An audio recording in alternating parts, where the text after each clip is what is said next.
cities during the riots that followed the murder of George Floyd, tens of thousands of protesters took to the streets for days. Governor Walz made the decision to call up the Minnesota National Guard. At no point did we need the citizens of Minnesota request that the Marines be deployed. Our state and local law enforcement, along with our National Guard, who have worked on crowd control, they were more than enough. They were more than capable of handling this situation. History has proven that law enforcement and the National Guard are more than capable of handling situations more volatile than what happened this weekend. Hey everyone, welcome back to True Voice, where we speak truth, challenge power, and stay grounded in our American values. I'm Andrew, and if you believe in real accountability and love this country enough to question it when needed, make sure to subscribe right now. I just watched a tense exchange between Representative Smith and the Secretary of Defense, and let me tell you, she absolutely nailed it. Mr. Secretary, I plan to ask you some budget questions about the following: the cost of the Qatar plane, where the money from the Army's parade is coming from, or the National Guard deployments to the border, where that funding is coming from. I honor and celebrate the United States Army, but I'd like to know how much this parade is going to cost. I have sent the department letters on several occasions on this, and I'm still waiting for a response. But then something else happened this weekend, and it needs to be addressed, and that is the President's premature and escalatory decision to deploy not only the National Guard troops to Los Angeles, but active duty Marines as well. Mr. Secretary, we're both from Minnesota. I was in the Twin Cities during the riots that followed the murder of George Floyd. Tens of thousands of protesters took to the streets for days. Governor Walz made the decision to call up the Minnesota National Guard. At no point did we need the citizens of Minnesota request that the Marines be deployed. Our state and local law enforcement, along with our National Guard, who have worked on crowd control, they were more than enough. They were more than capable of handling this situation. History has proven that law enforcement and the National Guard are more than capable of handling situations more volatile than what happened this weekend. We all see the continuous loops on TV, but this looks nothing like the George Floyd protests or the Rodney King riots in Los Angeles in 1992. Mr. Secretary, this is a deeply unfair position to put our Marines in. Their service should be honored. It should not be exploited. The President has issued an executive order and talked about deploying troops across the country. Los Angeles County has 17,000 law enforcement personnel, and the state of California has 24,000 National Guard troops.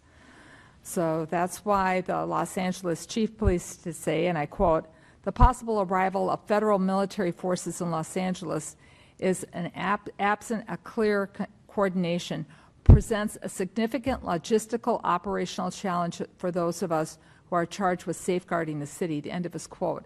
As I mentioned before, in Minnesota, we train for those things together.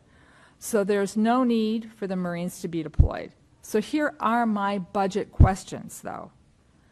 What is the current cost for what is taking place in California, and how is it going to affect this budget or the budget we're currently serving under? How much are these deployments going to cost for both the Marines and the National Guard? And what training or duties are not taking place because of these deployments? Where in your limited budget, sir, are you going to find, in the remainder of this fiscal year, are you going to pull the money to cover these deployments? What holes are being created? Well, Congresswoman, thank you for the question. You are right. We are both originally from Minnesota, which is why I recall 2020 quite well, when Governor Walz abandoned a police precinct and allowed it to be burned to the ground, and also allowed 5 days of chaos to occur inside the streets of Minneapolis. The police precinct, ma'am, was abandoned and burned to the ground. And because of that, the National Guard was eventually far too late mobilized.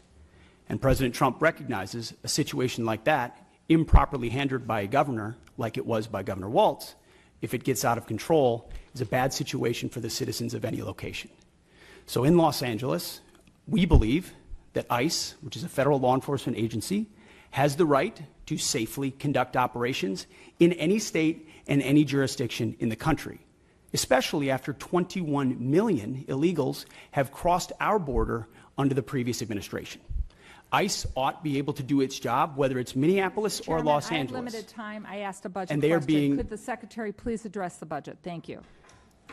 You asked about the situation in Los Angeles, and we believe Asked about ICE the budget. agents should be I allowed to be asked about the safe in budget, doing sir. their operations, and we have deployed National Guard and the Marines to protect them in the execution of their duties, because we ought to be able to enforce immigration law in this country, unlike what Governor Walz did in 2020. There are 17,000 LAPD, you mentioned that. There would be 18,000 if not for the defund movement that folks like Gavin Newsom and Karen Bass have Chairman, implemented. If The police if- chief if, said Mr. she was Chairman, overwhelmed, if the Secretary's not so we going to helped. ask the budgetary questions, I will yield back my time if the Secretary refuses to answer the budgetary questions I put before him. They're important. What training missions aren't happening? Where are you pulling the money from? And how are you planning this in the moving forward? These are budget questions that affect this committee and the decisions we're going to be making in a couple of hours. If you're not going to answer them, please let the chairman know, and I will take back my time and I will yield it back to the Mr. chairman. Secretary, I want to just let us know what accounts you're pulling the money to fund. Thankfully, unlike the previous administration, we've got a 13% increase in our defense budget, and we will have the capability to cover down on contingencies, Mr. which is something the Chairman, National Guard and the Marine I- plan for. So we have the funding to cover down on contingencies, especially ones as important as maintaining law and order in a major American city. As far as training, all of the units on the ground have been fully trained in their capabilities of what they're executing on the Chairman, ground. ask for budgetary. If he needs to get back to the committee with the numbers, I'd appreciate it, both current and present. Happy to Thank submit you. them for the record. Gentlemen will receive an answer to the question. She asked real questions. Budget questions. The kind every taxpayer deserves answers to. What's the cost of deploying the National Guard and Marines to Los Angeles? Where's the money coming from? What training or duties are being sacrificed to make this happen? This wasn't political theater. It was oversight. And as a Democrat and a patriot, I fully support that. Now here's where it gets real. Smith pushed back hard on the decision to send active duty Marines into an American city for what looks like basic crowd control. That's not just excessive, it's dangerous. And you know what? She's right. In Minnesota, during the George Floyd protests, the National Guard and local police were enough. No one asked for the Marines then, and they don't need them now in Los Angeles either. Los Angeles has 17,000 law enforcement officers. California has 24,000 National Guard troops. So why exactly are we sending in federal troops? Representative Smith made a powerful point. The service of our Marines should be honored, not exploited for political posturing. Using them to back up ICE raids or to send a political message. That's not patriotism. That's performative power, and it puts our troops in an unfair position. And let's be honest, if the military is stepping into civilian situations without coordination, that's not leadership.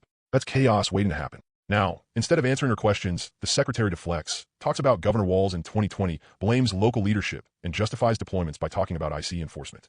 But he never answers the basic question, where is this money coming from? And what's being cut to make it happen? That's not just dodging. It's disrespectful to the people this budget is supposed to serve. Here's the truth. Representative Smith wasn't being partisan. She was doing her job, asking where our money's going, who's making the decisions, and why our military is being used this way. We need more of that. More tough questions. More courage to stand up and demand real answers, even when it's uncomfortable. This isn't about left or right. It's about right and wrong. And when people in power dodge transparency, that's when democracy needs defenders like Smith the most. If you're tired of empty talk and want to hear more real voices standing up for American values, hit that subscribe button. Like this video. Share it. Help keep this conversation alive.